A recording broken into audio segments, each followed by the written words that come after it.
it going, bud? On the left-hand side, we got the members of Tiny Dancers. We're going to be seeing Fishing Queen on the Kael'thas. Materium is going to be on that Lucio. Liddell is going to be on the Joanna. We've got Feldroth on the Vala, and AG, Silver AG, or just Silver is going to be on that ETC. It's going to be a double tank composition right there. Interesting. On the right-hand side, we got the members of gillyShark. Tarask is going to be on the Malthael, Veggies will be on the May, Zergy Monster on the Jaina, Stark on the Gaz Lord, and Chimotripsin on the Brightwing. Let's go ahead and get into mid lane, check out our level 1s, and see what our first engagement will be looking like here on Battlefield, on Infernal Shrines. Kalis, how's it going, bud? So just holding for now. No one playing aggressive right now. They don't have vision of the enemy team. They just saw someone rotate towards bottom lane, so Feldroth is probably going to play this safe, and yeah, they'll just go ahead and sit in the bush down over there. Veggies is doing the exact same thing, and Vala's going to poke at that since the rotation didn't come out, and I wasn't holding vision, but I don't know if Feldroth would have seen that. But they're going to try and step out here. They're mostly just looking to play aggressive into the lane to make sure that the Vala's forced back. And it's not like Vala's stacking anything at level 1, so they don't really even have to worry about giving that over to them. The big thing for gillyShark right now is going to be making these rotations between mid to bottom to get all the regeneration globes for Jaina. Big thing for her is getting that level 1 finished out as quickly as possible, because you get the mana regeneration, but you also get that 10% spell power increase to frostbite damage increase. There we go. But that's a really, really good one to finish very early. Same thing with ETC on the side of Tiny Dancers. They're going to be looking for that proc rock from level 1, and the same thing about Kael'thas with the Mana Addict. The only thing for them is they're building their overall mana, they're not building their mana regeneration, and there's no damage increase, it's just going to be an increase in their protectiveness because they have an activatable shield. Really enjoy you during CCL, thank you so much, I appreciate that, super. Start playing co-op game with the friends? Nice, nice, nice, nice. Enjoy, Kalis, enjoy. Thank you for the compliment, Super. I very much appreciate it. Stark is going to get the phase shift from Brightwing on this top lane camp. Let's just peek into top lane really quickly, as it looks like this is a solo lane Joanna up against a Malthael. And, well, I mean, we all know how that's going to go a little bit. That's going to be Malthael pretty much bullying the Joanna, and you actually see that within the rotation. Malthael did go into the On a Pale Horse at level 1, so they have that increased base movement speed. Excuse me, they have the increased mounted movement speed. And I was trying to click on it to show you all, but it's 150%. If we actually look at the Joanna, you can see... Oh, you know what? I think Aliobs might have gotten rid of the little... Hold on, let me see. I think it was patched in. There used to be, like, I used to be able to pull the pop-up up and be able to, like, look at stats and just show that little stat pop-up, but I think it's changed, so I'll have to figure out what the key combo is for that one. After stream or something like that, because yeah, usually I just bank on that little pop-up, but I think they ingrained it so it doesn't show up anymore when you click on stuff, which is good for a broadcast realm. For me, I just wanted to pull up the stats. Anyways, we are going to be able to see Malthael still pushing up the top lane, Vala and Lucio to grab the camp on the left-hand side. It looks like gillyShark's grabbing a camp from mid lane. They'll push out bottom lane once more. Chimotripsin is going to be that hyper shift at level 1, so it's going to be able to give them the cooldown reduction on that phase shift availability. They do force the Iron Skin out from the Joanna with Zergy Monster's Blizzard, and that does build a little bit more of that baseline quest that they're trying to get through. Feldroth getting very low over this camp on the top left. Materium trying to put some harassment, but they need to wall ride right out of there, as Tarask is going to go down first blood over to the side of Tiny Dancers, but gillyShark is able to go ahead and steal away the camp for the top lane. Their own on the right-hand side already being grabbed, as Zergy Monster is going to activate the Frozen Punisher, going to be available in this mid lane. Cryo Freeze from Veggies, Power Slide from Silver to lock them down for a second. Stark looking to come in here, throw in some turrets. They're going to step into Veggies. Nice push off from Materium to get the slow. That's going to force the icing out from Veggies, and they get back to their front gate and top lane, tap the well, and they should be able to come back. Now, I want to point out, the Shaman camp is still here, but it is going to be targeted by the fort, which means it will go down, and they don't have to worry about backing off to deal with that, as Stark does get hit by a Flame Strike right there, trying just to double back and make sure they don't get hit. Forces a bit of a phase shift from... No, it basically forces the phase shift from Brightwing onto Gazlo, as that's Chimotripsin getting pushed around, and they do not have anything to get themselves out besides that cleanse with the Gladiator's Medallion, and this is gillyShark and Tiny Dancers fighting back and forth over this point very, very well. Arcane Punisher could go over to either side. There is a bit of an advantage for the side of Tiny Dancers, as Lucio will finish out their level 4 very, very quickly here. That's a big pickup for them. I believe it increases the radius, and that's about it. Range and arc, excuse me. So a little bit more harassment, a little bit more control. We are also going to be seeing, ooh, that's a jump onto Veggies before they get behind the gate. The reason I'm saying ooh is because you typically want to jump the Punisher behind the gate, so you have the 2 towers and the fort, the 3 of them shooting onto that. You can also defend and burn this down a little bit easier since you have kind of your whole safety zone, if you will. That is going to be the Cryo Freeze. I think that was just jumped on the Cryo Freeze. I don't think they jumped on Veggies to get like a chain CC, but they are going to look for this well. That's going to be Veggies with the icing out. The well did swap the health and the shielding, so the health pool on these wells are extremely low. I wanted to click on it and show you all, but here I can show you really quickly. It's 250. I was actually forgetting which it was. I believe it has like 2,500, excuse me, 2,300 shielding on it baseline. We can actually check that in top lane. I'm really curious myself. Yeah, 2,550 total health overall. So they're going to get the well in mid lane, they're going to get the front gate. Tiny Dancers with a bit of momentum under their belts. They do have that first kill, but experience has fallen the way of gillyShark in this game number 1 in our best of 3 series. Next Punisher will be Arcane, and it is going to be in top lane as Veggies and Zergy Monster are thinking that this camp might not be the call. And Tyrium sees this. They know that they were on it because there was a little bit of health bar missing, so they're going to communicate that to the friendly members. Feldroth comes in over here to help burn this down, and Silver should just anchor as the main tank. They're actually, I was just about to say, they're probably going to sit in this bush right here. This is really good anchoring from main tank. Yes, they do damage into the camp, but you don't need to sit there and auto the camp. You can actually be the front line like you're supposed to be, and sitting in that bush just gives you the advantage. If someone starts to step into you, can face melt them back, and then you can power slide through them, potentially setting up a chain CC for Feldroth right there. But it's not the case, and it's going to be fairly equal talents as we go ahead and cycle through some of those other numbers right now, get you an idea of what the damage experience and healing is looking like in game number 1 in our best of 3 on Infernal Shrines. Next Punisher shouldn't be too far off from announcement, maybe 30 seconds or so, as this will be a camp for mid lane cleared out and their own to be pushed up, but Gazlowe doing their best to push that back with their ranged abilities. Veggies coming in here with a Blizzard, has the blind with that Snowball as well, and they'll just be able to clear the wave and force them back.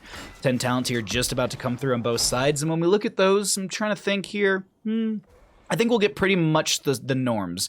Actually, Ring of Frost, I was kind of actually expecting the Water Elemental for more sustained damage, but pretty much everything here is nominal, or I guess you could say meta.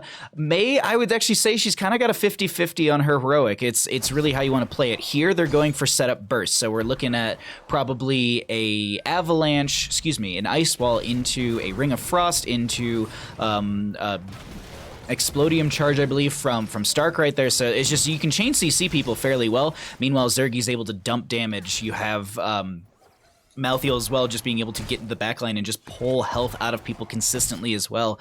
And, I mean, we have to talk about it. Gazlowe does deal damage themselves, and they can just hit people with that laser.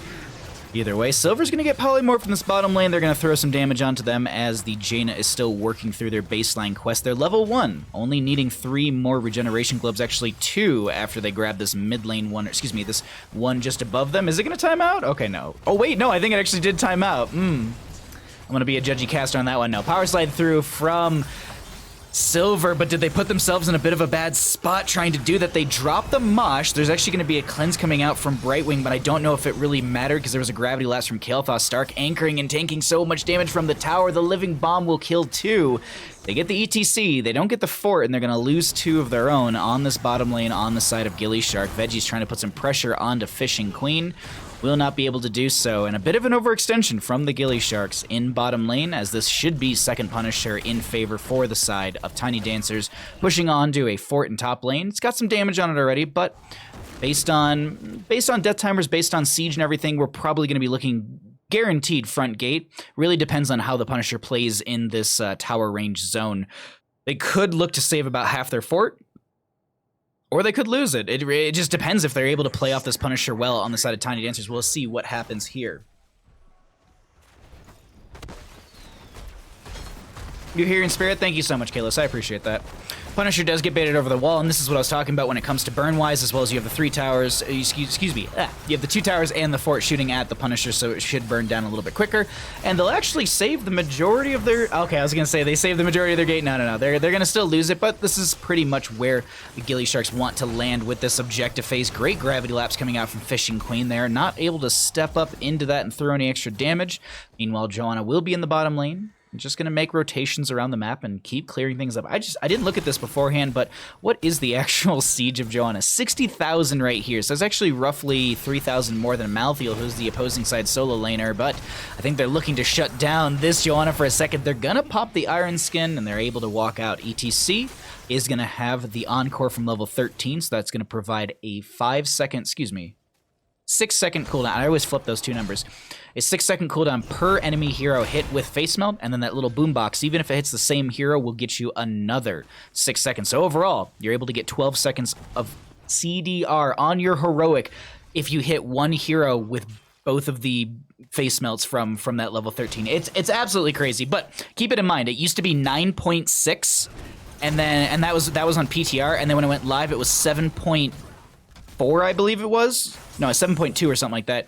And so they've pulled it down to 5%, which seems to be a little bit more balanced. We're seeing a toss-up between Encore and I'm actually blanking on, I think it's Mic Check actually is the other toss-up that we see at level 13. But the fight is breaking out, but it seems like Tiny Dancers just wanted a tiny bit of poke. They'll disengage from this, and we haven't had a Punisher phase in quite some time, so I wouldn't be surprised if we had an announcement of the Punisher soon.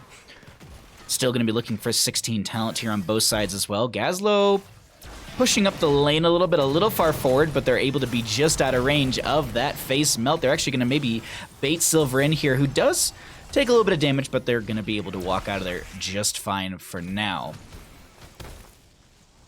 I don't think they're going to try and press this lane up more than they really need to right now. Unless, well, no, John is coming down. That's a Rain of Vengeance. Chain CC onto Veggies. They have the Cryo Freeze. Mosh Pit comes out from the ETC, but they don't really have much happen from that. Ring of Frost goes out onto a couple members, and it's just a lot of abilities being used here, but no one going down. A lot of people are low. There was a medallion, I believe, from Veggies right there. Is that, yes, they actually do. There's going to be the icing forward, and it's just the one kill into Gazlo. gillyShark walk away wounded. We have Tiny Dancers overall winning out on that insanely awkward fight, I'll be honest. It was just kind of everybody was everywhere, and either way. 19 seconds on the Gazlo, so they'll be up and available for this next objective phase. During that time, gillyShark is saying, let's just go ahead and grab the camp, add some pressure into top lane. Just really quickly want to see here, that's more defended on the left-hand side. Johanna's going to look to push up one more wave. Same can be said on the left as well, as that will be another Bruiser camp grabbed, at least for the side of Tiny Dancers, looking to just add pressure into that top lane. Kyle pushing this back, Tarask pushing that back. And we have our Mortar Punisher up and available as Gazlo gets back into mid lane. Looking at the minimap right now, waiting to see what the move is from Tiny Dancers. gillyShark already on point, and I'm sure they can read that on the minimap. I actually want to hold vision really quickly for Tiny Dancers just to see what they're seeing. We can actually be specifically on the Vala vision. This is Feldroth's, but it's shared. I mean, everyone sees this power slide from Silver. They're hunting for a mosh pit. Unfortunately, it's going to be a 16-second cooldown for now. They could get a face mount that could change it completely, as it's already on 6 seconds right there. Veggies in the backline looking for Fishing Queen. That's a lot of damage onto the ETC, who's able to get the sound barrier from Lucio just in time. Materium able to pop that, and Silver able to walk out of here. Veggies, do they get the turn onto them? It's going to be a 1-for-1 trade so far, as they don't get the Malthael kill. A May for a Johanna right there. But they still have their ETC, so it's not like they're missing their tank per se. They're going to move back in with this. That's a power slide through. Mosh Pit onto 3. There's no interrupt from anyone. Stark has the Explodium charge, but it's not enough, and that's going to be Chymotrypsin able to get the healing on themselves with the Spell Shield as well. Kyle should live here. Should be fine from that Living Bomb. This is Stark trying to poke back onto the shrine once again, but they realize it might be a lost cause. I don't want to stagger out of death. They are close. Phase shift in from Brightwing. Does have the Peekaboo Valley, which will give that vision, but also shielding as well. Seems like with the rotation they're making towards bottom, they're going to give that up. Brightwing's going to go down there, push up another wave, get cooldown reduction on their phase shift. Looks like Gazlo's going for this camp. This is a little risky. Punisher just knocking north of them, and I just want to hold vision for the blue team once again just to see what they're seeing. And no, they're not able to scout out this camp that's grabbed, and this will just be Chymotrypsin and friends backing off as I have to defend at the keep for this third objective of the game? Yes, third objectives. Hey, Cat Peach. Good to see you, friend. I hope you're doing well. 6-2 in kills. Tiny Dancer's gonna get the Punisher to jump onto Stark over the wall. There's a flank from Tarask looking for some invade into this backline. They know that they're there. I'm surprised they're not trying to pressure them out of that bush right there, as they just keep throwing these marks from that bush, and Al playing a little cheeky is going to be able to back off just fine. Front gate of the keep does go down, but it seems like that's all they're going to get for now. Punisher deals a wee bit of damage to the keep, and Malthael's back into top lane to push things up. Now, we did see that the Punisher went down roughly 2 seconds ago, so rounding up, we're probably somewhere in the 1650-ish area when it comes to our next Punisher, so we got a little bit of time. Until then, they're going to try and find a kill. Liddell is so very low. Ice Wall goes out. There's a Bless Shield as well. Explodium Charge on the far side of this, and they manage to get the damage over the wall they need. They'll find themselves a kill and close that experience gap a little bit, but it still is in favor for the side of Tiny Dancers as they're going to open up bottom lane a little bit further. The reason being is, well, next Punisher's down there, the enemy team is all the way in top lane, and they got a camp with them in tow. Why not try and open things up and get a little bit of pre-pressure into the bottom lane? And I like this, just this pre-siege into the bottom lane. If they're able to get the Frozen Punisher on the side of Tiny Dancers, they're going to gain a lot from that one, but gillyShark and friends are saying, cool, you don't have a Joanna for the next 16. We get that you're sieging our fort. We're just going to start pressuring your keep front gate and top lane. With this, though, they're going to back off. Silver was looking for some engage or maybe just harassment. We do have Kyle moving a little bit faster than everyone else. As noted beforehand, they do have that on-uphill horse from level 1, so that will move them a little bit quicker across the map while they are mounted, giving them 150 movement speed rather than the 130 when you are just mounted as a plebeian, I guess you could say, or you're a Brightwing and you don't get to mount whatsoever and you just get to phase shift around the map. 18 up on both sides. Let's go ahead and cycle through some of the other numbers, get an idea of what those look like as we haven't looked at the late game experience, damage, and healing. This is going to be top lane pressure onto this fort, and as well, you get rid of the lane sustain. Look at Veggies, though, for the wraparound flank. Gazlo did show by putting a turret right there, but it still is a little baited. No, they're not going to go in. That's a massive ice wall, but it only connects onto one. Jaina coming in. There's a blizzard to slow down Liddell. They're going to be a ring of frost underneath them. They're dropping everything they can. They force the Iron Skin. There's the mosh pit, only catching Veggies. They pop the cryo freeze. Once that ends for them, Rain of Vengeance catches them with a gravity lapse on that as well. Looks like Veggies is able to back off. They do spread that living bomb around a little bit, but it's not the biggest deal, as Brightwing should be able to heal things up. And we'll have our next objective fairly soon right now. ETC anchoring once again. Really good play coming out from Silver right there. As Stark is looking just to get the far side laser. They're not able to invade onto this camp quick enough, but they might be able to clear it out before it even really gets in the lane. It's a little risky here, but they're going to force this fight in the aggressive side of the map. One of the reasons gillyShark is doing this is because of the closing experience gap in favor for Tiny Dancers. They are going to be really close to that 20 talent tier, and I think gillyShark is respecting the fact that, well, if they hit this 20 talent tier, there's going to be about a half a level, a minute or two, where they're really not able to do much. A kill would solidify that, but a Blessed Shield comes out from the Joanna to slow things down. ETC was able to come in and disrupt with that Face Melt Power Slide combo, and this is once again stalled out, but that experience gap starting to close here in favor for gillyShark. What was a half a level lead is now only a quarter, as they can look to grab this camp and they can look to go for bottom lane, but I think once again the same plan is in play. They're looking for this pre-20 fight. They're going to try their best for that one. Also to note, Kael'thas did go into the Ignite at level 4. Excuse me, still level 4, level 16. So that is the reason you're seeing that Living Bomb under a couple players when they are going to get hit with that Flame Strike. There was a Ring of Frost, and they also went for the just Blizzard on top of that, and they're not able to get enough value right there. There's a Sound Barrier from Ethereum just slowing things down. And speaking of slowing things, Liddell's trying to walk away. There's a Mosh Pit onto 3, but where's the damage? There it is in Vala into the Jaina, and they're going to find that kill right there. Staggering, not even staggering, just finding a death in this. And now the members of gillyShark trying to burn through the subjective phase, trying to get themselves in a better spot here. But I don't know if it's going to be the case. 4v5 is very risky. Poking at this could be a bit of an overextension, and that's what I was afraid of for the gillySharks. And they're going to find another kill in the... Yep. Brightwing pretending to be a tank for a little bit right there. Hope you're doing well and taking care of yourself between CCL weekends. I am doing my best. No promises. Ring of Lost. Ooh. How you doing, everybody? 20 up on both sides. gillyShark on the defensive. I guess in the defensive posture right now. That was a really good... I don't believe that was Medallion from Malthael. No, that was actually their level 13, the Inevitable End. So that's why they got that little cleanse right there for a second. But This is Brightwing down for 20, May down for the next 10. Punisher stepping up to core. Keep did go down in bottom. They're going to jump this over towards mid. They actually pop there. Oh my god, they do their best to pop the Robo Goblin from level 10, but Stark still goes down. ETC Deathmosh will be out there as well. Brightwing back in 2 seconds. This is a dead ETC. Can they turn this around for gillyShark? Vol gonna find the Rain of Vengeance into Veggies. Punisher getting low. Malthael will pop the inevitable end once again, get that self-cleanse, and the core is saved without a scratch put on it. Meanwhile, in top lane, Joanna is able to clear things out and deny the camp from getting any siege damage onto the keep.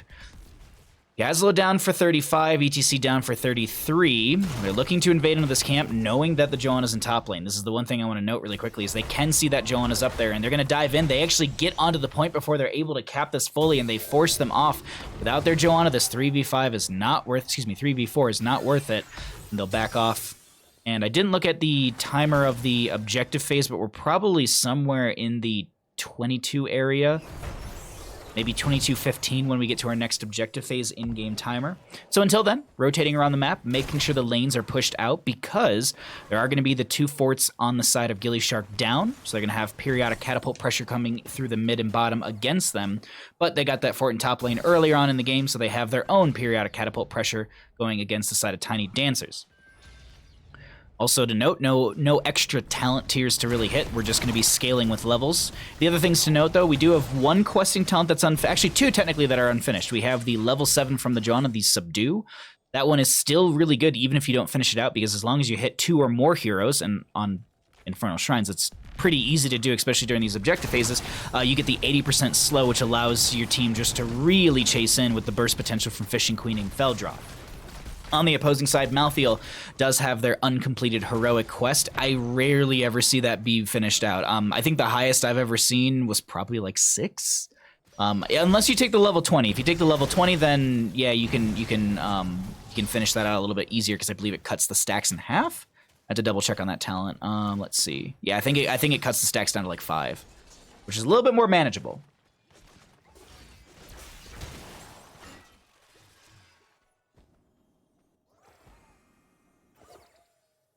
Oh, sorry, I glanced at chat for a second. I was curious what you're all talking about. So Mortar Punisher soon. Brightwing still just doing Brightwing things in bottom lane. Let's actually just quickly check. Phase shift's up and available, so they do have that. But now, ooh, are they going to try and make a... No, they're just setting up for bushes here. I was like, are they going to try and make a play into Brightwing in bottom lane? But it's just such... It's at this point, for the side of Tiny Dancers, they have to play a little bit safe, because there's really... It's not like there's an advantage for either side per se. Yes, you have the periodic catapult pressure in mid and bottom, but you still have to deal with your own top lane, and it's not stalemate-ish, but this is going to be a Punisher that really determines a lot of the momentum right now, because this Punisher will have a lot of health, it'll have a lot of damage, and if I'm not mistaken, it does punch pretty hard. Mortar Punisher, bit of a bully, I'll be honest. If you don't mind a drunk master player. Oh. What's wrong with that? Nothing, probably. 22 up on both sides, 11-4 in our levels, as we are going to see that shrine available but not activated just yet. It's going to be activated by the side of Tiny Dancers, and it looks like gillyShark will back off, grab the camp for top lane, and add some off pressure. Meanwhile, Chimotripsin in bottom lane still has the phase shift up and available, but it is showing down there. They do know that this Brightwing is down here in this bottom lane. They can see that that camp was just grabbed. Ice Wall comes out from the May, connects onto the Joanna, Explodium Charge underneath them. The Iron Skin is popped, more Explodium Charge to pop out as well, as the phase shift comes in from the Brightwing, because they need to be here. Don't really need the heal, mostly just need the actual healer on point for this objective phase for the polymorph value, as well as the mass cleanse that they should have up and available for the friendly team. But we'll look at that in a second here, as this is going to be objective phase, potentially going over the side of Tiny Dancers. They have the majority of the skeletal defenders. Can they actually finish this out? I just want to check really quickly.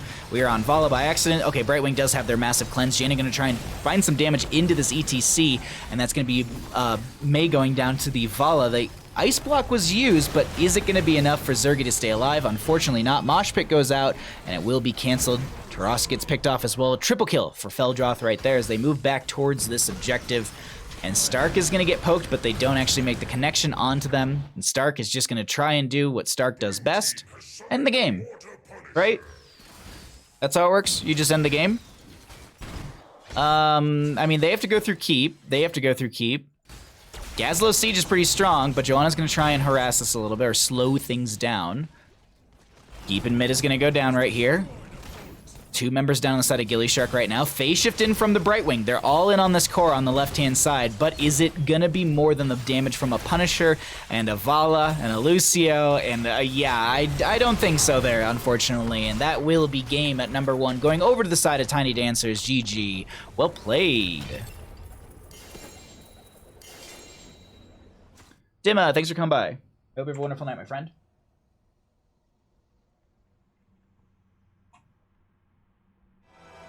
Galaxy Quest, thank you for the resubscription.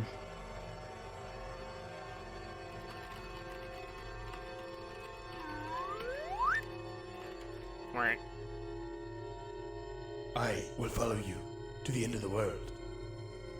Subscribe. Oh, gillyShark cast. What a surprise, Bahamu 1HMN. What do you mean, Galaxy Quest?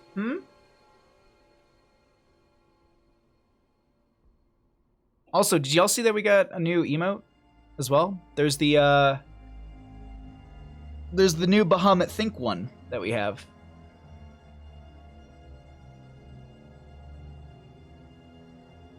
I sorta hate having to do full screen Here's the Storm, I'll be honest.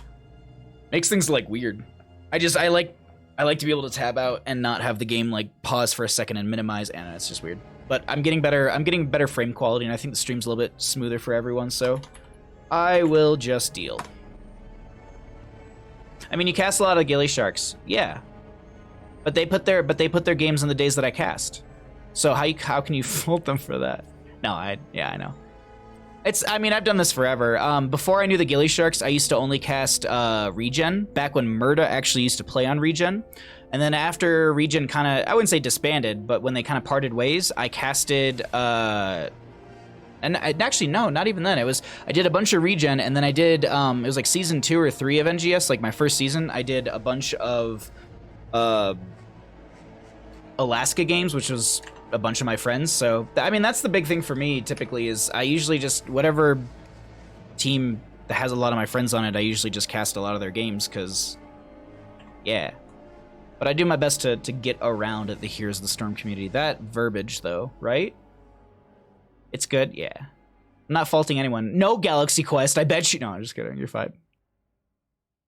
All right, we're just loading into the next game. I'm going to take like a 2-minute break here just to catch my own breath, and then we'll get into game number 2 of our best of 3 series. How are you doing, Galaxy Quest? How is everybody?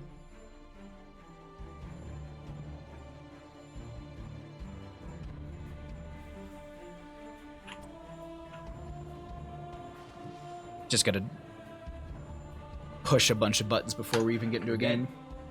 Right, Bandit? Also, Simon, how you doing, bud?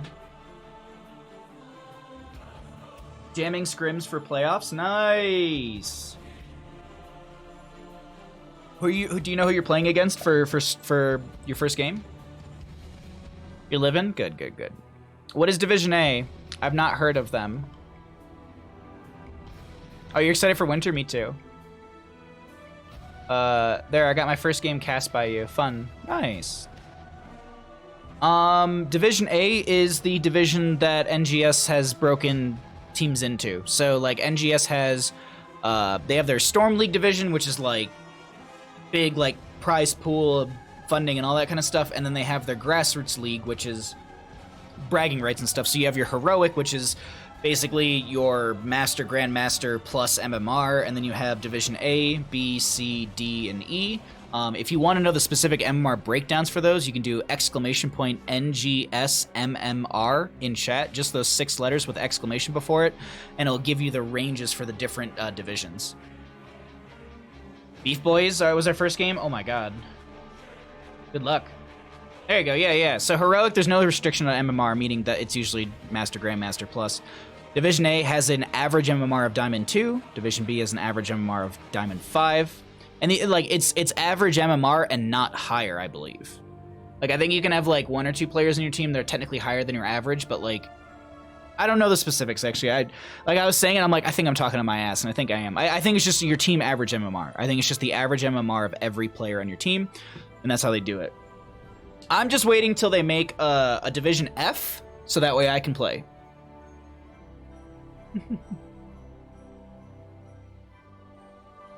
I can talk about the game. I just don't have the mechanical prowess for it.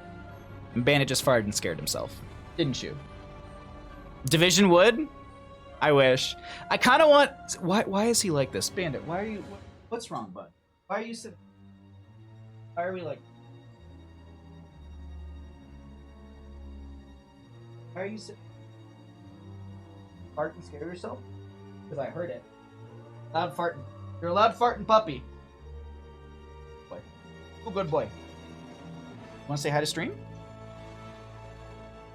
There's Tail Cam as well. Hey, Harkin, what's up, bud? You need Division ZZ so I can play? Yeah, there you go. Hi, what's up, bud? Did the snow fall on the roof and did you get scared again? Yeah? Is that what happened? I know. It's a melting day. It's a melting day, so all the snow falls from the trees and it scares you. Oh. You're a good boy, though. Very good boy. You lay in your bed?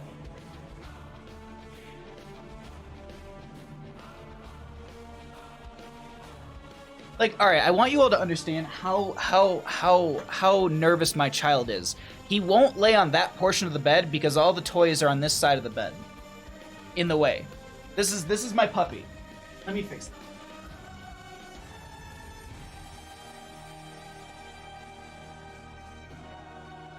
Nervous dog. Okay. Your home is sick. Oh no. Work is making me take off and get a COVID test. Are they forcing you to use your own vacation days too? Because that's always poo-poo. Wait, was there a question about the game?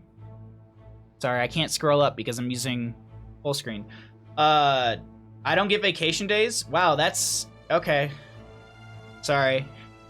I forget that these things exist. I will say this, when I was an architect, Harkin, I work in construction too, so yeah. When I was an architect for 2.5 years, I didn't have any vacation days. And then I would get shamed for taking time off. You know what's crazy about that? When your company won't pay you for time off, but then you still want to take time off, but they shame you for taking time off. Construction's dumb. And I still work in it, I don't know why. I work in the field as an electrician? Okay. Yeah, no. I mean, I wasn't getting paid overtime when I worked as an architect, because you don't legally have to be. I didn't have health insurance, I didn't have 401k, I had nothing. The gas reimbursement was technically less than actually getting gas. Construction is dumb? Yeah, I don't know why I went into it, honestly. I should have gone into video editing. What we should do is we're going to get into a game, though, because that is happy, fun, and it's something we all want to do. On the left-hand side, we got the members of Tiny Dancers. In our best-of-3 series, we have got Silver on the Muradin, Materium on the Tyrande. Liddell's going to be on that Sonya. We have Abathur being played by Fishing Queen, and we will be seeing Feldroth on the Jaina.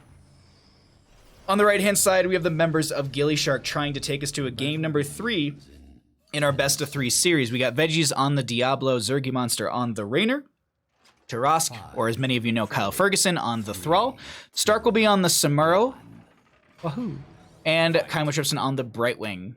For anyone that doesn't know, Stark Samuro is always a treat. Oh, GG's, they got hit by 2 Sentinel. That's it. That's it. That's it. GG's. Materium hit him with the double Sentinel. Like, that's double GG, right? We go back to the analyst desk. Like, I can throw it back to Grubby, right? Alrighty, so either way. Planning on going back to school for nursing? Yeah, I plan to transition into esports personally. But yeah, no. I get you, Harkin. I get you, bud. Slight, just last little tangent, and I promise I'll focus on the game. I have conversations with my dad who can't believe how little I get paid for how much schooling I went for. He's like, you should be making more, and I'm like, that's not how it works, dude. And he's just like, but you should. I'm like, yeah, I know. Anyways, that's the way the world works. Let's get into the game here, because we are going to be seeing Thrall into Abathur top lane, and they're going to go ahead and make quick work of that. We do see this Thrall as a rolling thunder, as a Rolling Thunder, no, I had it right. Rolling Thunder Thrall, which is meaning they're 1v1 into higher health pool heroes like Muradin or Sonya are really, really strong, and that's maybe... I was actually expecting to be like, that's why we're seeing tough as nails on the Sonya, because this Thrall is going to want to step into them, but maybe not, because they do have the Rainer that would shred through all those stacks, so maybe not. The other times, too, I also see tough as nails being picked into Samuros, because while, yes, the Samuro does burn through those stacks initially with Way of the Blade, you at least can mitigate some of the Way of the Blade burst or... No, it's burst. Like, it's always a weird thing for me to say that a player who runs around with a sword has burst, but realistically, Samuro can burst down heroes very terrifyingly. So we might be able to see that here. And that was the reason I was a little excited at the start, because gillyShark, this is a bit of a special for them to run the Samuro. They rarely get it picked because it is just constantly banned out, because Stark plays it very well. Veggies is going to be Chain CC. That's going to be a phase shift from Brightwing, and it's not going to be in time, unfortunately. Did I see the phase shift still come out? No, okay, I put it on a 10-second cooldown. I thought I saw, like, the, what's the word? The peekaboo value, but I think it was something else that was giving a little, oh, you know what? It was this. I think it was actually the vision being captured, something like that. I was just like, I was seeing something happen. I was like, did a phase shift go off? But then Peekaboo wasn't even grabbed at that point. So, anyways, we are going to see Thrall continue to push up this top lane. And Muradin Dwarf Toss is in. Did they go into Dwarf Toss? No, they didn't. They went into the Storm Bolt at level 1. I was wondering, or Perfect Storm, excuse me. I was wondering if they went into the... I think it's Dwarf Toss at level 1, which gives you the, or no, Dwarf Block maybe, where you basically, when you use your Dwarf Launch, you're able to then get a couple stacks of armor, and you're able to play Muradin very aggressive and in the face of everyone. My wife would let me, I would transition to esports and streaming. It's, hasn't been easy, I'll tell you that. Silver is gonna be forced back right there. There's the armor reduction from that Way of the Blade. There's gonna get a little bit of shielding from the Abathur as well. This is a Sonya trying to spin to win out of here, but that's a Diablo with the Shadow Charge. Overpower, and they find first blood for themselves on the side of gillyShark. Materium able to throw a Sentinel out. They do get the Lunar Flare right behind them. Kaimo's going to go for the channel. Looks like the Ice Lance doesn't connect from Feldroth, and they're able to get themselves one tick on the objective phase. Now, this Abathur is going to be pushing out from the bush, and yes, the Abathur cannot soak. You cannot soak experience from bush. The reason they're also doing this is because it actually pushes their Locust up a little bit further and a little bit faster. If you didn't know this, the Locust actually has a health timer on it. That little purple bar. So if that purple bar is super, super big, meaning that it has a lot of that timer, that will mean that the Abathur is somewhere near you in lane. But if it's like half, that's probably meaning that they're behind the gate, because you can see it right here. And we might be focusing too much on this, but right now, halfway through the lane, about half of that, if the Abathur was over here, that bar would be a lot higher. You'd also see them coming out from that bush, and that's when Thrall might be able to capitalize. But speaking of capitalizing, while the Rainer's down for the second or two right there, they're going to invade onto this camp. Stark stepping onto the point, doesn't manage to get a cloner themselves on there, manages only to get one auto attack, and they'll just go ahead and clear that out as the second objective of the game is up and available. Abathur doing the Abathur thing in this bottom lane. They're going to go ahead and move to the opposing side of the map where there is no enemy team or no objective phase, and they can go ahead and physically soak the lane.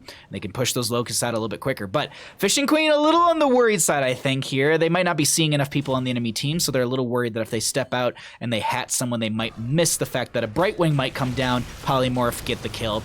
We'll see what happens here, though. There might be a forced phase shift on to Veggies. It's actually going to be on to Stark right now. Peekaboo does come out. Veggie is going to be low here, does end up going down. There's going to be the Dwarf Toss from Muradin. Abathur hat is going to save them from now. Feldroth so very low. They do get the kill onto the Tyrande as Kaimo and Stark go for the channel.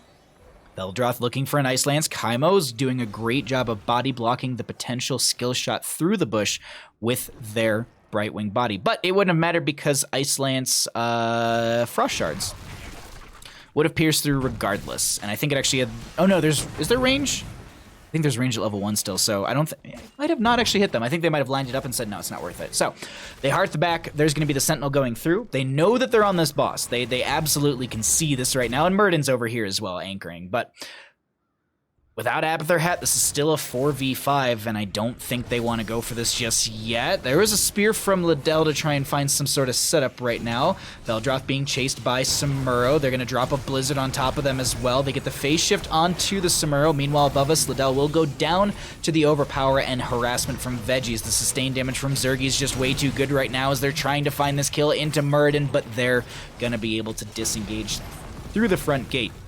I want to go ahead and look through the other numbers right now, get an idea of what the damage, experience, and healing is looking like for this game number 2 on Cursed Hollow, as our third objective of the game is up and available if they want to try and grab this for a curse in their favor. Abathur, behind the gate, playing it safe.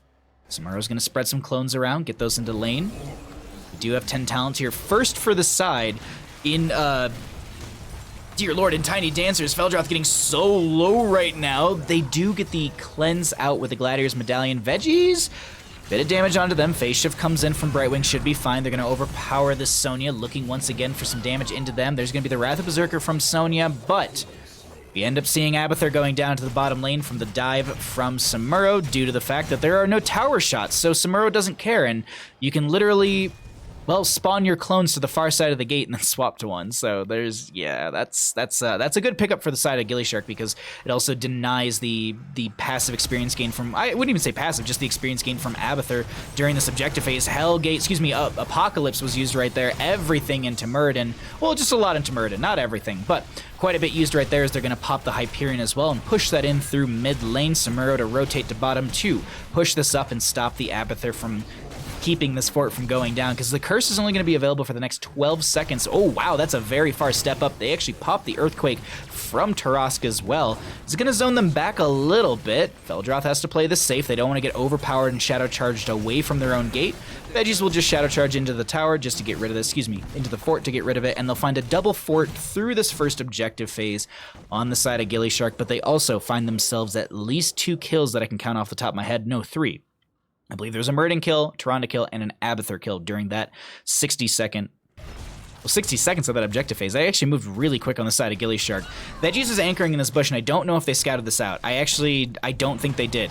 They do see Samuro over here, and they are harassing. There's the Stormbolt out. Silver, now worried, sees Veggies in the bush. Thrall still showing in top lane. They have to be cautious of the phase shift from Brightwing. They see that there's a camp on the right-hand side grab. Stark still being a harassment tool, and just sitting on this point over here. They're going to lock in Silver, who might have to Dwarf Toss to the far side. You saw them for a second. There's going to be the Starfall coming out from the Tyrande as well. I'm going to pull away the vision so we can see everything. Ring of Frost coming out from the Jaina as it's going to catch the Diablo, but they use the Medallion right there to get themselves off that stun CC point, as that's going to be a haymaker from Muradin forcing Zergi back, but they turn around and say, I got pepper for your face, and Jaina goes down the left-hand side to the sustained damage from the Samuro, and now Fishing Queen clone will go down, and I think gillyShark can move for a boss for bottom lane and push this in with their Siege Giants through this lane as well. Very well played, very patient, and good aggression when it needed it the most. Meanwhile, though, that's going to be Thrall, still pushing top lane. The bigger the purple bar, the closer the slug. Yes, yes. So this is going to be boss. Do they double off of this? I think they are. I'm watching minimap, and I'm trying to see I'm trying to read their movement on minimap. Jaina does finish out the level 1 Fingers of Frost. They do have the spell power increase as well as the mana regeneration. There's going to be another Sentinel from Fishing Queen. And they see this. This is Fishing Queen's vision, so they know that they're on this point. They still have to deal with their own boss, though. That's the unfortunate factor. They do also see this Sonya in mid lane through Veggies. Another Sentinel will come out. Oh, unfortunately, they didn't pick up Harsh Moonlight beforehand. It really wouldn't have been that big of a deal, but it would have kind of slowed them down on this on this boss a little bit. Speaking of objectives, the next one's up and available, and it is going to be in this bottom left portion. The rotation from gillyShark is going to be a little bit long, so they say, you know what? It's not worth it. Let's just go ahead, back off, grab more camp pressure. Looks like their siege camp's up in a minute. Diablo is just kind of wandering around, looking for maybe a setup here. But gillyShark's kind of just waiting for blood to be dropped into the water to really make a move. Until then, they're just going to be pushing the lanes up and playing this as I wouldn't say passively as they can, but a little bit. Like, they're just going to be adding a lot of pressure on the map, which is still aggression, but it's just they're, well, I was going to say they're not playing aggressive on the map as they are stepping in to the siege camp side on the side of Tiny Dancers. Do they actually go for an engagement? Seems like Tiny Dancers are going to back off and play this a little bit safer.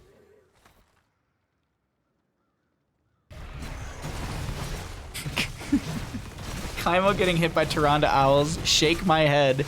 I mean, as someone who plays Tyrande, yeah, they should see it 100%. Like, oh, here comes the owl. I know it's coming.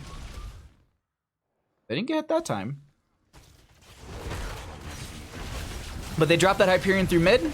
They're going to clear things up in mid as well.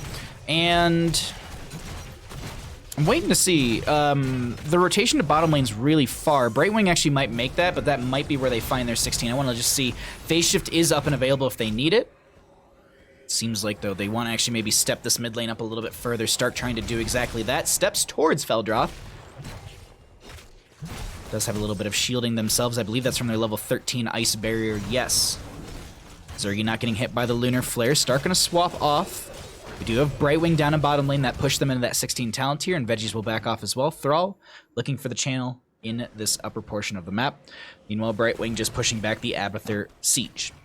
A solid level lead, though, has been found on the side of gillyShark, and that has that also has them this talent tier.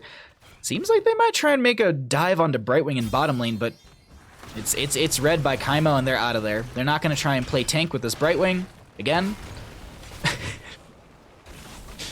So they'll just be able to back off for now. And this might be 4, depending on how it's played. Thrall is still in top lane. Thrall, I wonder if Kyle is just eating a sandwich, or maybe like hanging out with his baby, and just like PvEing this entire time. No. Taras did step into a couple of team fights, but it just like every time I feel like I'm just like, and gillyShark, and it's just like Thrall in top lane. It's just always Thrall in top lane. But at the same time, that's pulling in solid experience consistently for the friendly team, so why not? 9,247 experience for them. Abathur on the opposing side with 12,304. Well, you know, it's going up on that on that slug, but somewhere in that 12,500-ish range, rounding up on that one. But this is 1-1 up on both sides. No one's going to be able to get cursed, so they're just going to try and put themselves in the advantage position for that. There's going to be a Sentinel out, and it's not in time. You can see that harsh moon value right there reduces their model size because it's showing that they're reducing the damages. Stark is able to get the swap off at the last second through mid lane, sidesteps the Sentinel as well, and avoids the burst damage from Jaina. Was a real good sandwich. Yeah, Kyle, thank you. Thank you. Good to see you, friend. I hope you're doing well. I'm very, very excited for the video that you sent me today. So Abathur is pushed back, not really playing this map aggressively. Didn't go into Mule either, actually went into the Network Carapace, which is a little bit more push power. But the issue right now is the Locust. That's kind of what I want to talk about a little bit here, is just this Locust. So by the time it actually gets maybe to the wave, it's going to die. And you're losing a little bit of your push power with that. As there was a Samuro clone that I saw getting dove right there. They actually, I think they missed the real one, but my whole point is just the being pushed this far back as an Abathur always feels really, really rough because you want to step up and you want to push those lanes with your Locust, push things up and be aggressive, but you just don't want to get caught up by Samuro again. And once you get picked off once, like I've played Abathur a ton, I love playing Abathur, but once you get picked off once, you like, I feel like I do this, I start playing super conservative with my positioning on Abathur. I don't play like the cheeky split push during the objective, I just hat people and go for things. Speaking of going for things, there's the Apocalypse combo onto the Sonya. Ring of Frost comes out from the Jaina, connecting onto one. I believe Samuro used their medallion. They actually didn't. Might have swapped off to a different clone, as that will be the clone of someone going down. I don't know who they went for. It might have been a Jaina. There's going to be a root from Tarask onto this Jaina, and that's a wonderful haymaker from Silver to disengage the fight, but Kaimo trips him with the follow-up polymorph. Was so well played from them. Stark gonna go ahead and grab the objective on the right-hand side with one of those Samuro clones, and they're saying, you know what, this is a little bit against what we normally go for, but we're gonna go ahead, grab boss, and we're gonna push in through bottom lane. The reason I'm saying it's not too normal is because you're spending a little bit of time on this boss rather than splitting off into lanes, but it seems like gillyShark has a gameplay in mind with this. They're gonna try and grab this and maybe utilize it during the objective phase. They do have pressure through mid. Sonya is showing there. Top lane will, win out naturally. Stark stepping in here with no no worry of any of the tower targeting them and reducing their armor. Except for the core. You know, you have to watch out for those giant swirling purple beams. Basically, it's 75 armor reduction from that one. So the core defense on this map can be a bit turning or a bit terrifying. Yeah, terrifying right there. 20 talent tier in tow for gillyShark, but they might not hit it if they're going to go for core right now. There's an ice block from the Jaina. Fire Stomp, body blocking's available. They're going to do their best as they find the Shadow Charge into the core, but that's so much damage onto Diablo Souls to be reset onto them, but the boss still really healthy here. They find the combo into this Tyrande, and they get a kill into them. The core is starting to fall. There's the Apocalypse from Diablo, who's just now back to zone back people, and the Hyperion comes out as well. Looks like game number 2 goes over to gillyShark. We head to a game number 3. GG. Well played.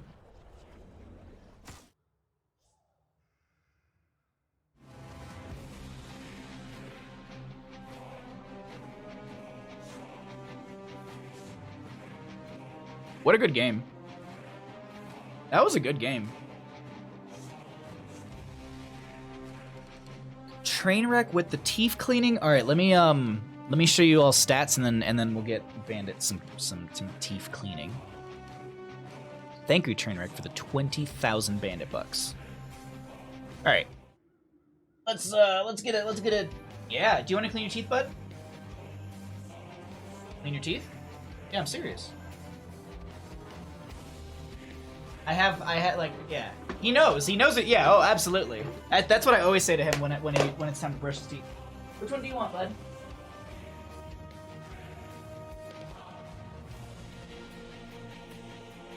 I honestly don't think it matters. I could just be like churro, and he'd be like, oh hell yeah. Oh, the box is green. I was like, what is? Healer does more damage than Jaina. Heroic damage. Here, I actually still have it open. Score screen. I mean, Tyrande did the second most damage in that game. Tyrande did the second most damage in a roughly 16-minute game.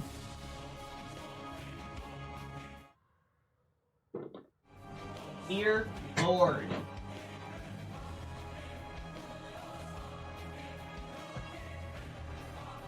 Thank you, Trainwreck, for redeeming Bandit Bucks for the teeth cleans. He's very happy. Like, you have no idea. He loves cleaning his teeth. We're dead. Tyrande is a high damage support. I think Tyrande is just a ranged assassin that happens to heal so... It's like Uther. Uther's a main tank that happens to heal and give armor, you know? That's how it works, right?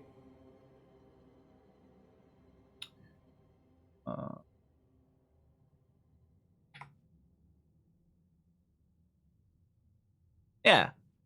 I'll make sure I mention that this weekend when I'm doing Hero CCL. Yeah, Tyrande. She's just an assassin that can heal. It's like Imperius though. Like Imperius is a tank that is a bruiser that can tank, that can damage. There's a lot of heroes like this in Heroes of the Storm. Let me just do all my key combinations. If you do Control-Shift-O, it gets rid of the... No, it gets rid of the little timer for when you do replays. And then if you do Control-Shift-C, it gets rid of chat. And then if you do Control-Alt-K, it gets rid of the player portrait. That's the thing I keep bringing up on the the bottom left-hand side. I have a button for it on my stream deck, but I also can do it by... So I memorized all the hotkeys.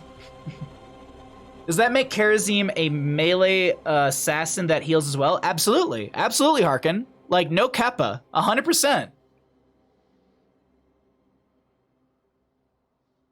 If you've ever watched Collusion play Karazim on Battlefield of Eternity, it's a really, really good example of a damage dealer that can heal. Because Collusion will go full, like, Iron Fist build. With, like, Block Totem and everything. Fan plays him in Karazim too? Yeah, exactly. Yeah. And of course, Fan's gonna play Karazim in the most damaged way. Like I actually know quite a few like Master Grandmaster players in the past that's what they would do. Like they would play Karazim because it would offer in the damage that was lackluster in some compositions. Like some compositions you'd have such good wave clear, but it was very, very focused into your wave clears. So you had those cooldowns sitting for team fights, and you have this Karazim who can carry the fight a little bit as well. So he's a very, very strong hero to have on your roster and into your hero pool as well. I actually hope we get to see more Karazim. I think there's only like been 2-ish games in regulation season for Karazim so far. I don't think we've actually had any sort of major plays. And I don't think we've actually had any major wins for them either. Sorry, 1 second.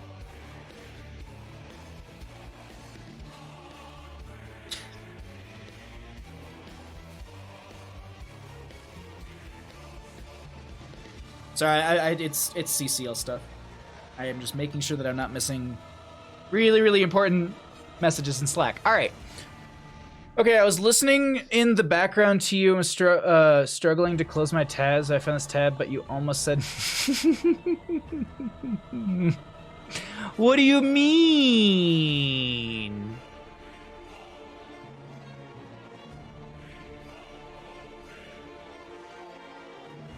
I don't know what you're talking about, Simon.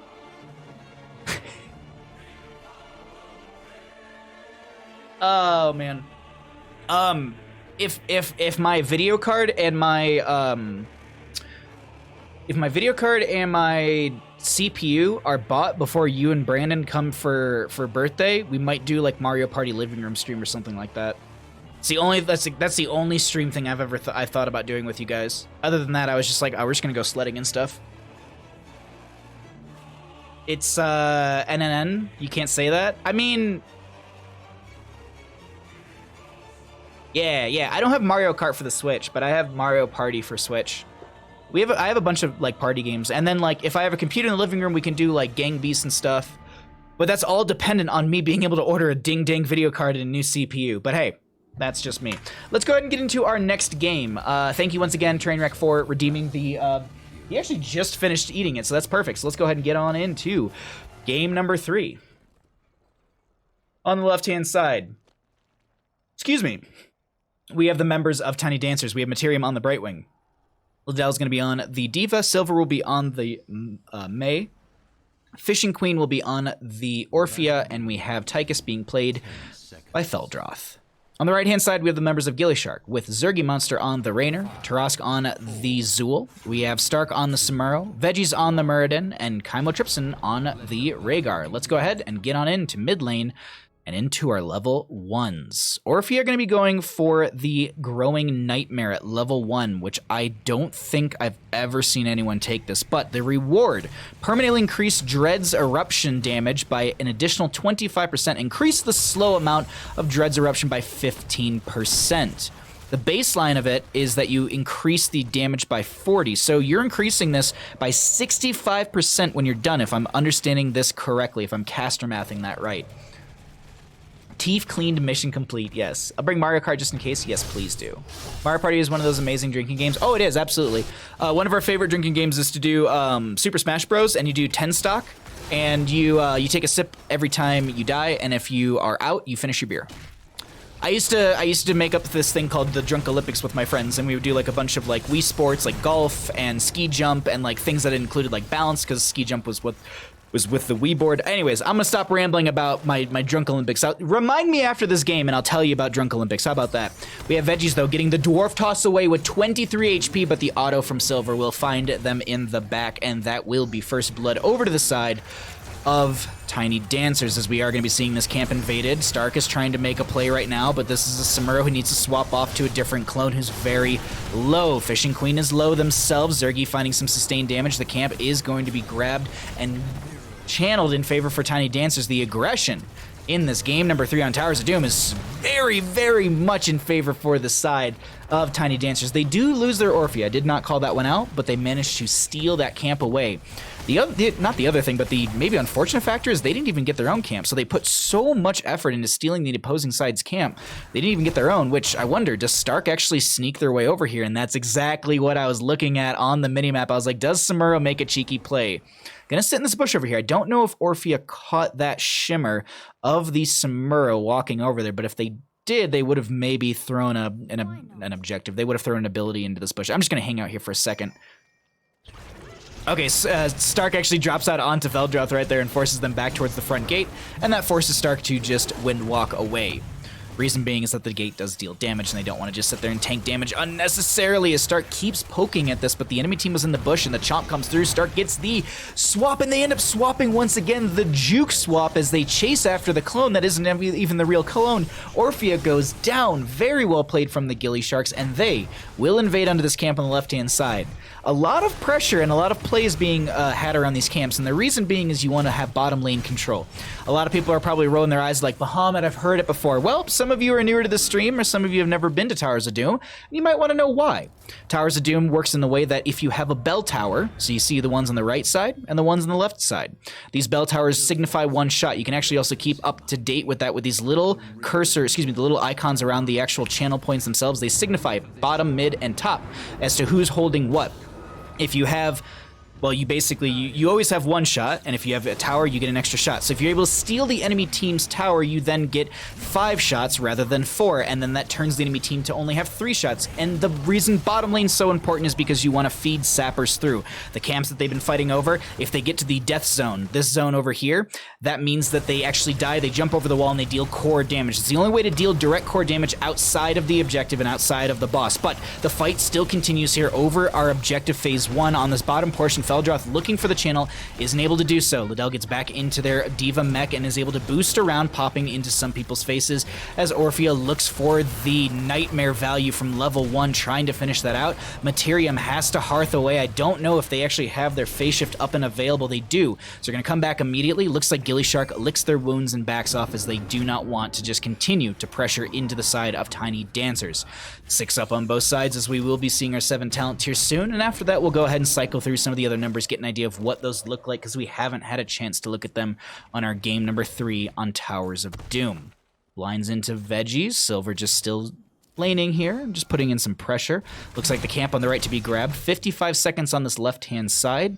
They're going to look to do exactly what I was just saying. They're looking to push this in through bottom lane, open things up, get themselves another bell tower, and get control over the bottom lane. The other reason that I also talk about bottom lane control power, and the reason we're zooming out right now, is the next bell tower phase is in the bottom portion. It's a single altar itself. So if they're able to convert this fort or this bell tower over to the side of gillyShark, the enemy team rotation will either have to be through the sapper camp or directly down through the middle of the map, which is very telegraphed, and gillyShark can then basically play in the bush over here and play towards the middle of mid lane, allowing one to channel from the far side of this objective. It's those little plays like that on maps like this that really set you above the enemy team. And this, as I said, is a pretty known factor. It's like the rotation you make with the Triglav Protector and Volskaya Foundry. You go front gate mid, you go top lane, you go top tower, you go for your well, and then you use whatever Triglav Protector's left to siege into that top lane to get yourself some more value during control point B. This is that exact same thing. You have to play the certain map mechanics to really get an advantage. And a lot of people know about this, but some people might be able to win out or catch the enemy team off guard with a composition or a team that's able to hold bottom lane. That's also why we're seeing this Zul. Zul does great double soak rotations. The Samuro is kind of our jungler, if we want to use League or Dota terms here. They're going to be the one kind of rotating around, looking for picks, cleaning things up here and there, and also being a harasser. They're doing a great job of just poking at them. The objective phase, this camp over here that was just poked at by Stark for so long during the earlier portions of the game really hindered the enemy team's rotations. But that doesn't matter right now, as it's 2 up on both sides, 9-9 in levels. Liddell does have their mech explosion up available. Stark going for the channel. No interrupt coming out. There will be the snowball from the Mei for the blind. Phase shift from Brightwing comes out, and that's Kyle going down. Tarast picked off, but the Diva mech goes down. So half trade per se. You do get some experience for that mech as Silver goes for the channel. Still 5v4 in favor for Tiny Dancers, as Veggie's going to drop a Stormbolt into the face of a Sapper. Did go into Sledgehammer at level 4, which allows them to have the 350 increased damage to anything that isn't a hero. I believe it's just like anything that isn't a hero that gets 350% increased damage, yeah. Non-heroic enemies, there we go. So that includes structures. Veggie's Dwarf tosses in very aggressively into the enemy team that does have 10 talent here as well. They're going to have to get a cleanse out with their Gladiator's Medallion. There's the Ice Wall from the Mei. Trading a heroic out right there, but it doesn't seem like they're going to be able to pull any more or find a kill on the side of Tiny Dancers. Very well played from gillyShark, but very risky play in that. No Bloodlust from Chymotrypsin. That's awkward.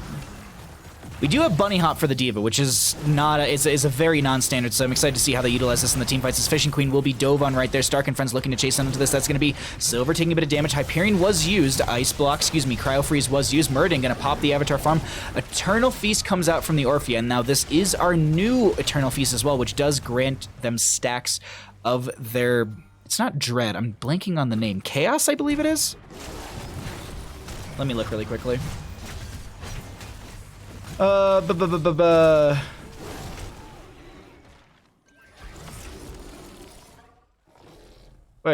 didn't it? Isn't it Eternal Feast was granting stacks? Or am I dumb? Is that the 20 upgrade maybe?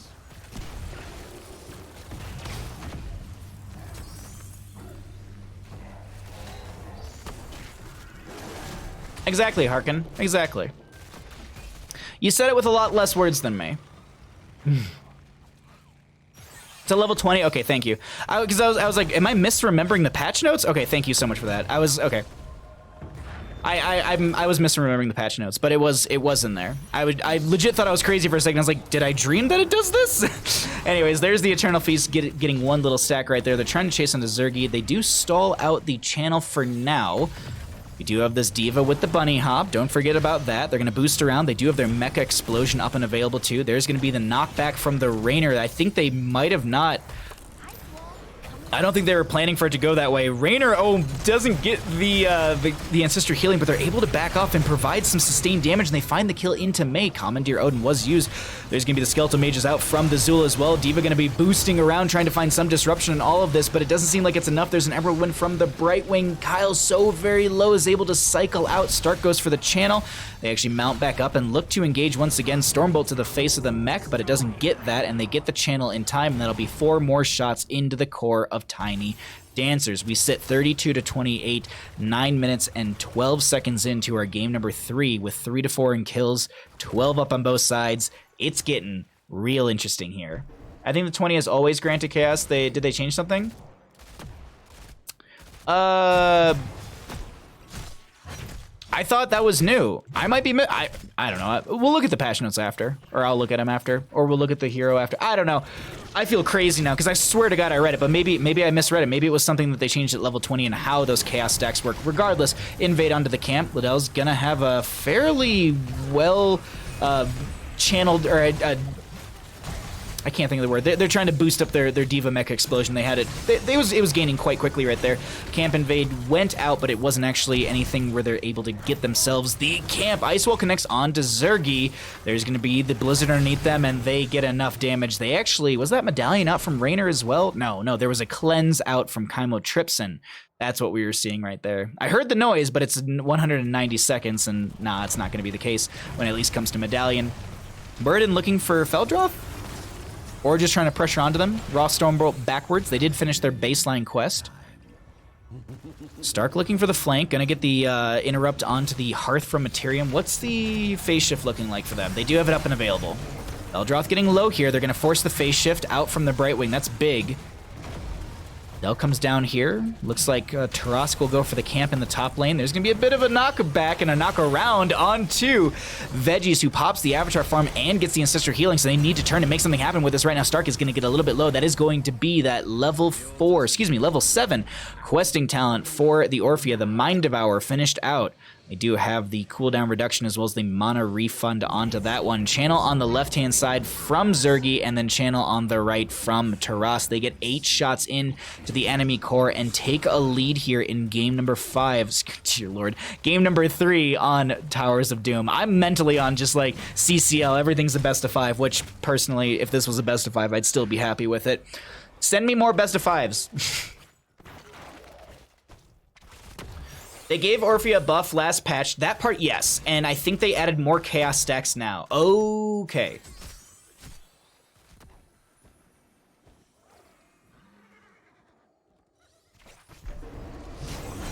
Just looking to pressure up this mid lane. D.Va going to be boosting to respond. I think it was there was a Hyperion out from Reyna right there as I was just panning away. I was also watching bottom lane to see what they're going to be going for down there. There's going to be a route onto the D.Va mech. They don't get a boost away. There's going to be pilot form exposed. They get the dash away, but Stark chases on in and they find the kill.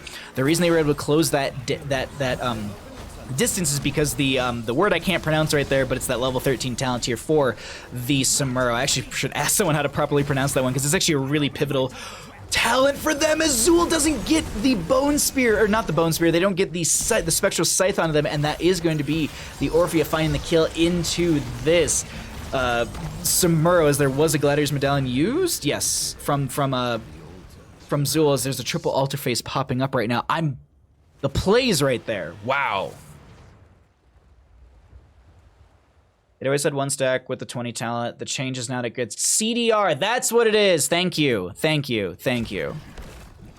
What would I do without you, chat? I'd just be wrong a lot more. Murden's harassing down here, and so this is actually a play that I like to talk about a lot. So this is a play that I rarely see teams do, but I like to talk about because it's always fun to see. They were feigning that they were going to go like a 1-2 for the side of gillyShark. Instead, they actually put the majority of their team in the boss area, and then they channel on the right, showing only one because you do have global vision of these objective phases for who's channeling, and they invaded onto that left-hand side. That was just really, really well played from the gillyShark. Unfortunately, it does give over bottom lane Bell Tower to the side of Tiny Dancers, and there's going to be that 5-3 as I was talking about beforehand. We can actually jump down over here, and I can show you 1, 2, 3, 4 for the side of Tiny Dancers, just the 1-2 for gillyShark. The reason they still have 1 is because your core does deal a shot itself as well, so you can at least have that, but if you get all 6 of the bell towers in your control, so if the members of Tiny Dancers can get top and mid in their favor, they will start the barrage, meaning the core will fire 1 shot in repetition. No, will repeatedly shoot 1 shot, and they're basically like, it's like a 1-to-1 thing. Like as a shot hits the enemy team core, another one will fire. It's not so quick that you have multiple shots flying across the map. It's a little bit slower, as that is going to be a cleanse. Actually, a medallion used from Zergy right there. Tarask and Stark looking to engage on this, but they don't have their own bell tower. This is risky. Also, bell towers do give vision, so Stark is seen right there underneath all of that, since it does have true sight, if you will. There's going to be the ice wall out from the May, as there's an eternal feast, and they bop Rayner and keep them inside of that long enough for the damage necessary to get the kill. Stark looking to pressure into them. Commandeer Odin comes out. Murden dives in, gets polymorphed with the avatar form just now ending, and a double altar phase will be up and available, seemingly for the side of Tiny Dancers. But here's the rotation I was talking about. They're either going to be making their rotation through this camp, they have to go for the fort itself, or they go in through mid lane. Right now, they're going to back off. That's going to be Stark swapping to another clone, trying to die for this tower, and they do end up doing so. This bell tower itself sitting at what? It's got to be 476 HP. Veggie's going to go ahead and Stormbolt right into that, and it'll finish it out, but May and friends will get the channel. Unfortunately, they will not get 10 shots. They will only get 8 in totality. That's going to be Tarask invaded on, but not quick enough. There's going to be the Emerald Wind from Brightwing, and this is Azul in a very awkward spot. Do they have Medallion? Not for the next 120 seconds. There's the Bunny Hop from D.Va. So far, Tarask is trying to get out of here. Lots of pings onto them as they're giving them the bit of the Benny Hill treatment right now. We do see Feldroth coming over here. There's the Tychus dashing in, but they spend a lot to rotate the entire team up here. Does that give any advantage to gillyShark? Veggie's going to move in through mid. That Stormbolt we talked about, level 4, doesn't actually get the damage necessary. I was going to be like, this is it, everybody. This is the Stormbolt that does it. No. Well, they're going to come back in and they're just going to auto it. So, top lane bell tower converted. We're going to be having a whole mess of bell towers being swapped back and forth here. But overall, I think gillyShark, with their member down, still technically has the advantage because, yes, top lane will go over to the right-hand side, but this bottom lane going to be going over to the side of gillyShark, and top lane on the left-hand side very low as well, as I am still in the habit of trying to click on things to get the immediate health pull out of them. Meanwhile, though, Stark has got some clones around here just hanging out. Totski, good to see you, friend. COVID butt? I don't know where COVID butt came from, but I'm all about it right now. That's gonna God dang it. This is gonna be Stark grabbing the bell tower in top lane, and I don't think we see the barrage, obviously, because we don't have this top right, but A lot of bell towers being moved around, picked up, reclaimed. I'm watching the minimap more than I'm actually watching these players right now because it's just like, what is the rotation? What's the game plan? Altars up in 18 seconds. Seems like gillyShark really wants to get this converted back over in their favor. Zergy coming in here as well. Boss is going to be the game plan for gillyShark, but is this enough damage? They get the bell tower converted, but can the enemy team rotate over here quick enough? That's my biggest worry. See, actually, I want to jump onto the blue vision right now as Stark is stepping out from Boss. I think they're going for just the harassment on this, as I think that was the real one for a second, and they swapped off, and now Veggie's coming in over here. Gonna look for the Stormbolt into 2, does find it. They get the channel on the right-hand side. Boss was grabbed. This is gonna put them at 7 HP. If they're able to get this next one, that's gonna put them at 2 HP, and they could look to push in some sappers, maybe through top lane as that camps up in the next 15 seconds. Ice Wall coming out onto Raynor. There's gonna be a Blizzard underneath that as well to lock them down. Ancestral Healing comes out onto them as well, and don't forget this is the level 20 talent tier upgrade, so it has the extra proc out from that. Eternal Feast from the Orphea will go out, and that is going to be the monster within that level 20 talent tier that we were discussing earlier in chat, or I guess with chat, about the cooldown reduction, about the stacking, or the chaos that it brings to this Orphea. So let's look at that as the game is not over, and they're not going to be able to get them down to 2 HP. Monster within. Eternal Feast grants 1 chaos each time it hits a hero. While Eternal Feast is active, Orphea's basic abilities recharge 150% faster. That is the verbiage that I was thinking that was at level 10. Or at least I was thinking that at least the Chaos was at level 10. I forgot about the cooldown reduction on the base abilities. That one's new for me and I forgot. But either way, 7 to 13 in our core health. It is literally anybody's game here on Towers of Doom. The members of gillyShark, they want to control this bottom lane next because that is where the next bell tower is. And if they can feed in a sap or two, that'd be big for them. Phase shift in from the Brightwing. Emerald Wind goes out, but it only connects onto a clone, or excuse me, onto a copy. We also did not get the level 20 talent tier upgrade for the phase shift, not phase shift, excuse me. For the Emerald Wind, there's no 20 talent tier where it's basically like a 5-second cooldown, but like 200 mana. We are just going to be seeing this Fairy Protector. Bottom lane to go over to the side of Tiny Dancers, but wasn't an overextension because they're very far onto the enemy side of the map. Liddell was slowing them down in that rotation. Start coming in here as well. Seems like there's just a bit of a back and forth. Bunny Hop comes out from the D.Va that does have the stun, but Veggies gets the Dwarf Toss out. They pop the Avatar form. That's 2 heroics, albeit. Well, actually, you know what? Bunny Hop's quite the cooldown. I actually thought it was way shorter than it is.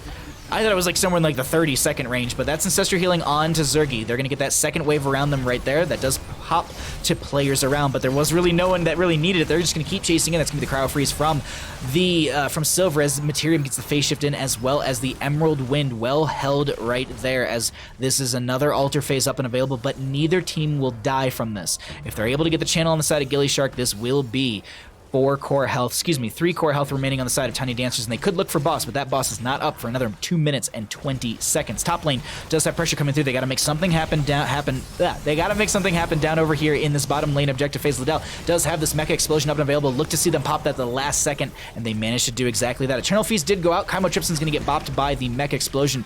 Zergy all by themselves here, but it seems like D.Va needs to go back and help out the friendly team. They're a little split right now as Muradin pops the rewind. They're looking for Feldroth, finds the mech, finds the Tychus, as there's going to be the torpedo dash from this D.Va, and they're able to back off right now. Hyperion coming out from Raynor, that Yamato cannon really dealing some damage. And they'll be able to get the channel. Stark maybe holding here? No, they're not going to hold. They're going to go straight for it, and they're now looking for sappers to end game. If they could go through all 3 sappers, they could look to take this, but there's still only a Tychus down. They're going to look to try and defend against this. D.Va is showing in mid, so it's a 3v5. Gotta be careful here. They do still have their bell tower in bottom lane. 1 sapper will be going into that at least. They're looking to burn this down a little bit quicker so they can get more sappers through. Eternal Feast does come out, and I think 1 sapper did run in, so they do still have 2 in tow. Orphea does go down. Ice Wall comes out, does slow things down for a second or two. There's gonna be the Skeletal Mages out from Tarask as well. They're gonna get the root onto D.Va Mech. Bunny Hop does come out. They're gonna get the stun onto a few. Muradin Dwarf tosses in. Emerald Wind comes out from the Brightwing to force back the wave. That's going to be D.Va losing their mech. Torpedo dash once again as they were getting locked down by the Bone Prison from the Zoo. And I think both of them do go over, so it's 1 HP on the core for the side of Tiny Dancers. This camp could end game. Boss could end game in 45. Next altar phase in bottom or mid could end the game as well, but we don't have the announcement for that one. I honest to God feel like it's going to be really close between the boss spawn and the next altar phase spawn. So until then, They're going to look to burn down this bell tower, and they're going to be looking to push this in. Actually, no, they're not. They're going to be prepping for a next objective phase. This feels very, very kind of feels very chess-ish right now, in the sense of bell tower phases up and boss is up soon too. So either gillyShark could go boss, or they could throw somewhere around the map. Somewhere around the map, not somewhere around the map. But my whole point is, like, they've got so many win conditions right now for gillyShark. Oh, and they're trying to make this even more, but the sappers will take out the bell tower. There won't be one left over after this. Actually, they don't even get it, but that's going to be a lot of damage onto this.